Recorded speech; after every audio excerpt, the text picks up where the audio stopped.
ये अस्सलाम वालेकुम, एम्फोरिया स्किन केयर की तरफ से बेहतरीन प्रोडक्ट का रिव्यू है। 1-1.5 मिनट का रिव्यू लाजमी देखिएगा। इसके बेनिफिट बताऊंगा, उसके बाद में इसकी प्राइस, इकोनॉमिकल प्रोडक्ट, क्लैरो स्किन बार, स्किन लाइटनिंग और मॉइस्चराइजिंग आपको डुअल एक्शन है। 90 ग्राम का ये सोप यानी बार जो है, इसमें 3 नेचुरल एक्टिव इंग्रेडिएंट डाले गए हैं जो कि आपकी स्किन ब्राइटनिंग और लाइटनिंग और मॉइस्चराइजिंग में उनका बहुत बेहतरीन रोल है। आप देख सकते हैं कि kojic acid, omega complex and pea extract जो कि which provide a smooth and gradual brightening and skin rejuvenating action.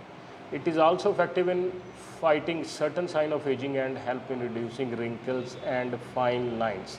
यानी कि आपकी स्किन ब्राइटनिंग और लाइटनिंग तो हो ही रही है, मॉइस्चराइजिंग इफेक्ट भी आ रहा है। इसके साथ साथ इसका रोल जो बनता है वो एंटी एजिंग इफेक्ट में भी है।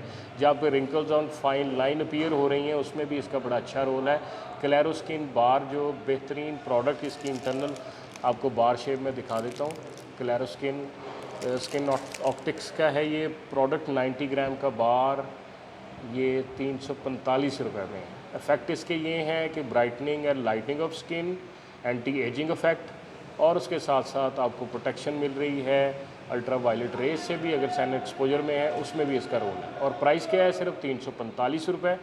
और एम्फोरिया.pk पे ओरिजिनल प्रोडक्ट्स हम ओरिजिनल प्राइस पे ही सेल आउट करते हैं। काइंडली आज ही एम्फोरिया.pk पे विज़िट कीजिएगा। बहुत बहुत शुक्रिया।